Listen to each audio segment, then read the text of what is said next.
من الشيطان الرجيم بسم الله الرحمن الرحيم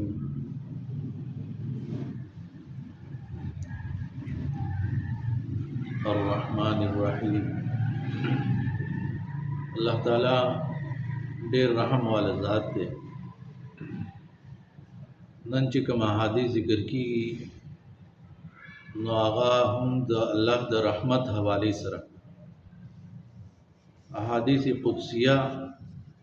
د دې سلسله روانه ده. رب العالمین دا هر شی لیکلی دی او د الله د عرش سره کتاب دی، هر یو شی هغې کې لیکلی شوی دی. یو عظیمه خبره په هغې خبرو کې دا ده چې د الله تعالی رحمت د الله په غضب باندې مخکې دی، غالب دی. د تاسو قرآن کې اکثر خیال کړي نو داسې قسمه طریقه کار رواني چې کله الله رب العالمین خلق یری او کله ولا امید پیدا کوي. نو دواړه خبرې دي، الله تعالی غفور رحیم هم دی او الله انتقام اخیستونکی هم دی، سزا ورکوونکی هم دی. یو آیت کې دا مسله ذکر ده چې اعلموا ان الله شدید العقاب وان الله غفور رحیم. په دې خبره ځان پوه کړئ چې الله سخت سزا ورکوونکی ذات دی او په دې ځان پوه کړئ چې بېشک الله بخښنه کوونکی او رحم کوونکی دی. سوره حجر کې هم راغلی چې نبئ عبادي انی انا الغفور الرحیم وان عذابی هو العذاب الالیم. زما بندگان خبر کا چې بېشک زه غفور رحیم یم او یقینا زما عذاب دردناک عذاب. نو کله چې انسان صرف دا دې ته خیالي چې الله ډېر غضب والا ذات دی او سختې سزاګانې ورکړي هم دي، ورکوي بیا هم ورکوي، او صرف دې ته ګوري او وایي چې بس زما خو بخښنه نشي کېدی، ما خو هغه جرمونه کړي، هغه ګناهونه کړي دي، او مایوس شي. بل طرف د انسان وایي چې الله دومره رحم کوونکی ذات دی او د میندو نه سوا بې نه کوي، نو څنګه به دا بندګان ورته ورځي؟ نو بس راشه هر شی کوه، هر څه کوه، هېڅ مسله نشته. حالانکه ایمان چې دی الایمان بین الخوف والرجاء، ایمان د یری او د امید ترمنځ یو شی دی. دا دواړه به ساتي، یریږي به هم، امید به هم ساتي. دا ده چې د الله رحمتونه ډېر زیات دي او د الله رحمت عام دی او ډېر زیات خور دی. هر یو شي ته د الله رحم رسېدلی. تاسو وګورئ د دنیا د اولني انسان نه تر اخره پورې دا ټول تاریخ وګورئ او احادیثو کې بیا د قیامت نه مخکې پورې دا ټول حالات او دغه رنګې دنیا دا نظام، نو دې کې ورته معلومه شي چې الله تعالی ډېر زیات رحمتونه والا دی او ډېر رحم والا دی. یعنې د الله رحمتونه دومره ډېر دي که کافر سړی د الله دا ټول رحمتونه غور سره په دې ځان پوه کړي نو هغه به هم بیا وایي چې زه هم جنت ته به ځم. هغه به دا وایي چې بس زه خو ماله به الله سزا نه راکړي. د الله رحمتونه دومره ډېر دي. خو که بل طرف ته د الله سزاګانې وګوري نو بیا یریږي انسان. خلاصه دا ده چې الله تعالی د خپل رحم د وجې نه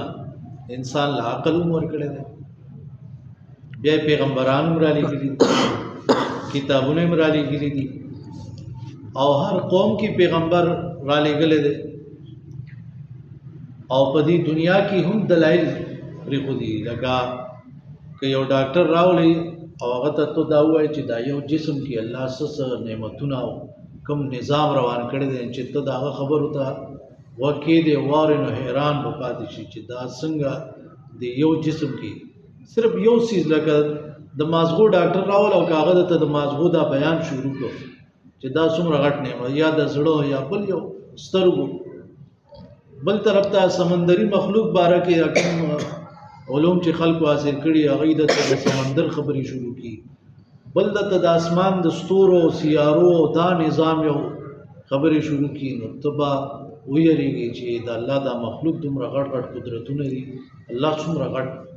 ذات دی او څومره قدرتونه والا نو دا د الله رب العالمین یو ډیره بے انتها مهرباني ده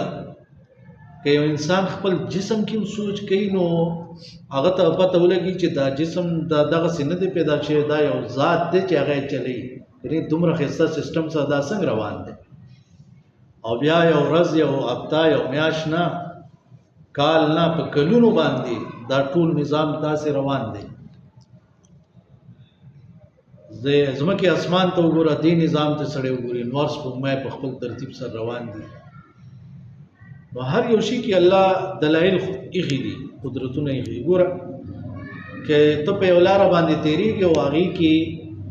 په هغې لاره باندې پچې وغیره پرتې اوشان وغیره پراته نو ته دا وایي چې په دې لاره باندې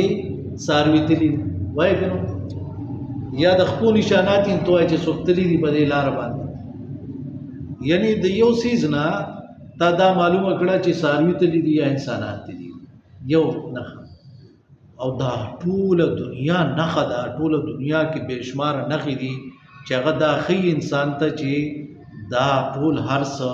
دغسې نه دي جوړ دا چا پیدا کړي او څوک یې چلی نو د هغې نه عبرت نه اخلي نو الله رب العالمین فرمایي چې د ځمکه اسمان کې هم نښې دي او ستاسو د جسم کې هم نښې دي د الله په قدرتونو باندې نو د الله د رحمتونو نه مایوسه کېږي به هم نه رسول الله صلی الله علیه وسلم فرمایي وی الله تعالی فرمایل چې بنده ګناه وکړي او دی وی چې الله ما ته بخښنه وکړي نو الله رب العالمین فرمایي چې زما دې بنده ته پته ده چې ما ګناه کړی اول خدا خبره دا اعتراف دا ډیر یو اوچت شی دی ځان ګناهګار خو ومنه کنه چې زه ګناهګار یم غلطي مې کړې ده غلطه یم او زیاتې رانه شوی دی تاسو ګورئ دعاګانو ته هغې کې څه راځي ربنا ظلمنا انفسنا ای زموږ ربه موږ په خپل ځان ظلم کړی اللهم انی ظلمت نفسی ظلما کثیرا ای الله ما په خپل ځان ډیر ظلم کړی لا اله الا انت سبحانك انی كنت من الظالمین زه د ظالمانو نه ظلم کوونکو نه خپل ځان سره کمی کوونکو نه نو خپل اعتراف کول دا ډیر زیات ضروري شی نو دا بنده وایي چې ما ګناه کړی دی او بیا دا وایي چې بخښنه غواړي نو ته دا پته ده چې زما یو رب دی چې هغه ګناهونه بخښي دا عقیده ده چې ګناهونه د الله نه سوا هېڅوک دلته نشي بخښلی مثال په طور باندې کوم ګناه په عملنامه کې ولیکلی شو هېڅوک یې نشي مټاولی دا الله پاک څو پورې نه غوښتي دا د څوک لرې کولی نشي ومن یغفر الذنوب الا الله دې وجې نه تاسو هغه حدیث اورئ چې نبي علیه السلام به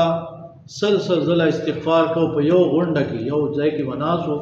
او خلکو وشمارل چې سل ځله یې د الله نه بخښنه وغوښته حالانکه هغه خو معصوم خلک ګناهونو نه بالکل پاک نو دا ولې دا هم د توحید یو قسم دی دا استغفار یعنی بخښنه د الله نه غوښتل چې صرف الله پاک ذات داسې دی چې هغه بخښنه کوي دې وجې نه اوس هم دنیا کې ډېر داسې پادریان مادران دي چې هغوی څخه دا خلک ځي او هغوی ورته دا ګناه مې کړې دا ګناه هغوی ورته دوره چنده واچوه دا کار وکړه دا کار بس تو معاف شو حالانکه ګناه د الله نه سوا بل څوک بخښلی نشي یا مشرکان او کافران هغوی به خلکو ته ایمان مه راړئ او که چېرته کې مونږ په غلطه یو او مونږ ګناهګار یو نو ولنحمل خطایاکم ستاسو ګناهونه مونږ اوچت کړي تاسو مونږ یې ذمهوار او تاسو به ډېرو ګمراهه مولیانو نه هم بعضې هغوی کې داسې مخکې اورېدلي چې هغوی وایي چې زه ذمهوار یم مه منئ دا مسلې دا نوي خلک دی او دا غلط خبرې کوي او دا به زه ذمهوار لکه ته هېڅوک چې ته ذمهواري اخلې ستا ته څومره څه مخلوق یې ته ستا دا طاقت څه دی چې ته د الله په مخ کې دا ذمهواري اخلې هغه حدیث دی که نه دوه وروڼو او یو بل ته دا ووایي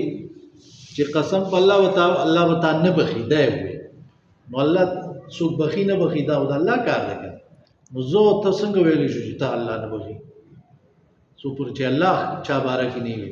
لکه عامه خبره مونږ کولی شو کافران الله نه بخي مشرک سړی به جنت ته نه ځي اوس یو کس مونږ راونیسو چې بس دی چرې جنت ته نشي تللی څه پته لګي سبا هغه مسلمان شي دا ویلی شي که سړی د شرک په حالت کې مړ شي نو الله جنت ته به نه ځي خو لکه یو کس او خاص کر مسلمان باره کې تو چې بس ته ورانه جنت ته لاړ نه شي داسې خبرې خلک هغه کوي یا ورته دا وایي چې که ته جنت ته ځې نو بس زه جهنم کې خیمه دا عجیب عجیب خبرې وایي بس الټا ځي که نه نو دا یعنی د الله تعالی په دې خبره باندې دومره خفه کېږي چې هغه کس چې هغه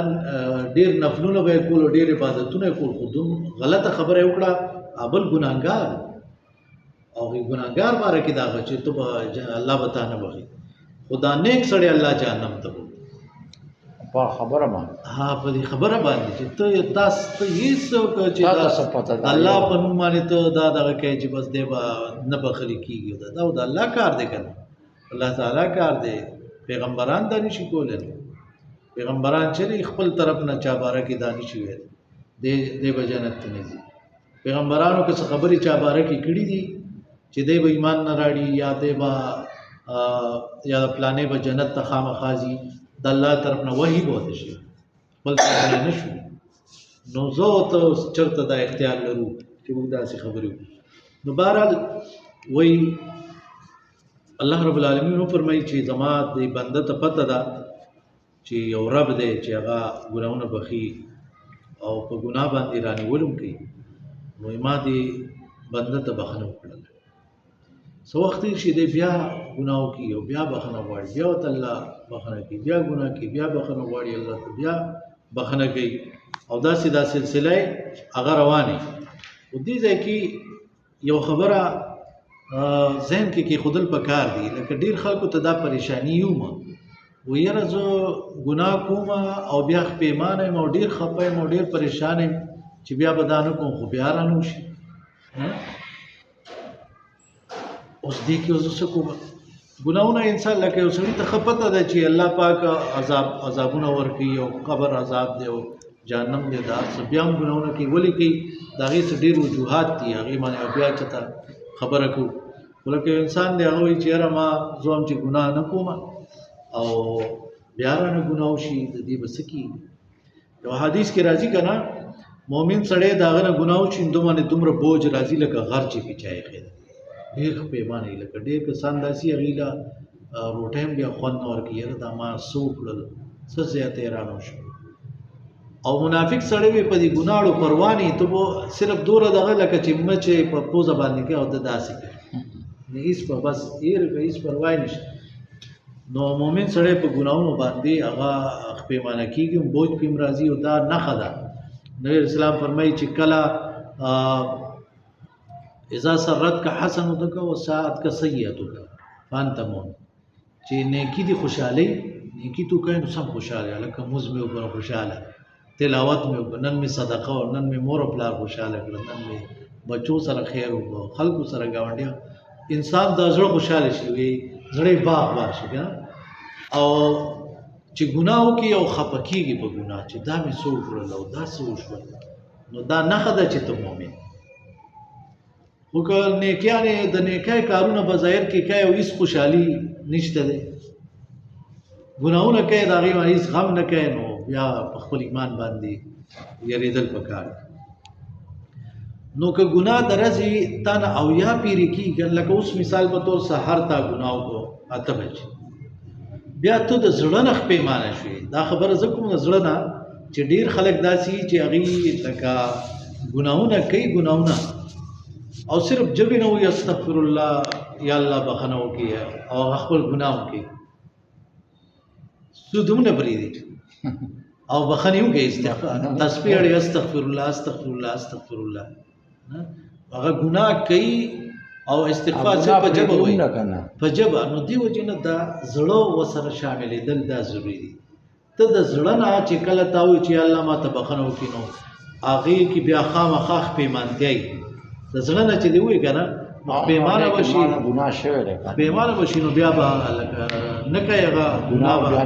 ګناه نه بیا سړی هغه رسو کېږي په هغې جړا کوي او د الله نه غواړي چې رستو زه دا کار ونه کوم نو چې په واقعي د زړه نه ته چې دی هغه پیمانه شو 8 بجې ګناه کړو زړه نه پیمانه شو استغفار دې په ژبه مو وي او دا دې بیا به نه کومه چې 10 بجې شو بیا دې ګناه بیا د زړه نه پیمانه شو بیا دې بخنه وغوښته بیا د الله بخنه کی تر ماسخوتنه پورې کېدی شي تا داسې او یا پیرې وکړل خو که واقعي د زړه نه تا بخنه وغوښته پیمانه شي بس انسان وي خطایانې د نه کېدلې نو الله دې بخي خو که هسې دوکه کوي نو هغه ځان له به دوکه ورکوي الله پاک له څوک دوکه نه شي نو دې خبرې ته هغه لږ سوچ او فکر او غور هغه پکار دی واستغفروا ربکم ثم توبوا الیه استغفار هم پکار دی هغې سره توبه هم پکار ده او که چېرته کې یو انسان چې هغه صرف استغفار کوي په ژبه استغفر الله وي نو علماو لیکلي دي چې ته صرف په ژبه استغفر الله د دې مطلب څه دی یا الله بخنه غواړم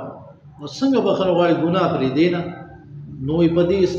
استغفار وکړه دا ته څه ټوکې راغستې ته چې کوم استغفر الله وایې په دې هم د الله نه بخنه وغواړه چې دا تسکای څه لګي مثال په طور باندې یو غټ کس دی ډېر طاقت والا هغه ویلي تا ته دا کار مه کوه او د هغه په مخ کې تو هغه کار غلط کار کوي او بیا ورته وایي چې سوري او معاف مې کړه هغه بیا نو هغه به وایي دا ټوکې کوي مذاق کوي الله رب العالمین خو خالق دی الله پر موږ مثال هم نشو پیش کولی نو داسې استغفار نه د زړه نه استغفار پکار دی توبه وسر پکار ده پیمانتیا پکار ده او د هغې ګناه نه لرې کېدل د ګناهګارو خلکو نه ځکه چې ډېر ځله یو انسان نشه پرېږدي خو څو پورې چې نشایانو ملګرو نه لرې شوی نه دی نشه ترې نه ده که ډېرې توبې وباسي هغه که ملګري وی بیا راړي هغه کم کس چې 100 مرګه کړي که نه یو کم 100 وکړل بیا چا غلط فتوا ورکړه چې الله دې نه بخي یو کم 100 مرګه دې کړي الله دې نه بخي نو بس هغه چې الله مې نه بخي نو بیا ته څه ته هغه یې مړ کړه 100 مرګه یې پوره کړه بیا بل یو عالم څه کتل نو هغه ته ولې نو الله دې بخي که ته واقعي د زړه نه بخنه غواړې الله پاک خو یې دا ځای پرېږده هغه ته ښایسته مشوره دلته نه لاړ شه نو هغه روان شو یو ښه علاقې طرف ته او په لاره پې مرګ راغی نو بیا هغه ملایک راغلل او د رحمت ملایک او د عذاب که نه هغه حدیث تاسو ته معلوم نو الله پاک هغه ښه کلي ته د ده هغه ځای لا فاصله لا ډېره وه والله ورته دې رانږدې کړو او د رحمت ملایکو د ده روح چې دی هغه بوت نو الله بخښنې کوي خو لیکن دا ټولې خبرې دا ورسره پکار نو اوس مثال په طور باندې تا ګناه وکړو او واقعي د زړه نه تا سچه توبه وباسله او د هغې نه بعد ګنټه بعد 2 ګنټې بعد ورځ بعد تا نه بیا ګناه وشو نو آیا هغه مخکې چې تا کوم ګناهونه کړو هغه به اوس بیا لیکلي کېږي نه هغه خو ستا معاف شو الله به معاف کړي هغه تا خالصه توبه کړو هغه توبه دې نه ده کینسل شوې هغه هم الله به قبوله کړي او ګناهونه به هم الله معاف کړي اوس چې دا کوم ګناه بیا کړی دی د دې د الله نه بخښنې وغواړه اخلاص سره خالص او منې شه ګناه پرېږده لکه دا کوم آیتونه چې ما ولوستل لمونځ کې نو دې کې هم دا وایي چې الله نه یېرېدونکي انسان دا نښه ده چې ده نه کله خپل ځان باندې ظلم کېدی شي کله ترې بېحیثه کار هم کېدی شي یعنې انسان دی که نه الله نه یېرېږي خو بیا هم ترې داسې کار وشي خو ده کې دا دغې چې ولم یصروا علی ما فعلوا په ګناهونو کلکېږي نه اوس 20 کاله 30 کاله مخکې ته یو ګناه که اوسه پورې کوې نو داسې مه کوه هغې نه اخر لرې شه که نه الله ته مخامخ کېدل دي مرګ راتلل دي نو دې طریقې سره الله پاک انسان باندې رحم وکړي او توبه ولا قبول اقول قولي هذا استغفر الله لي ولكم.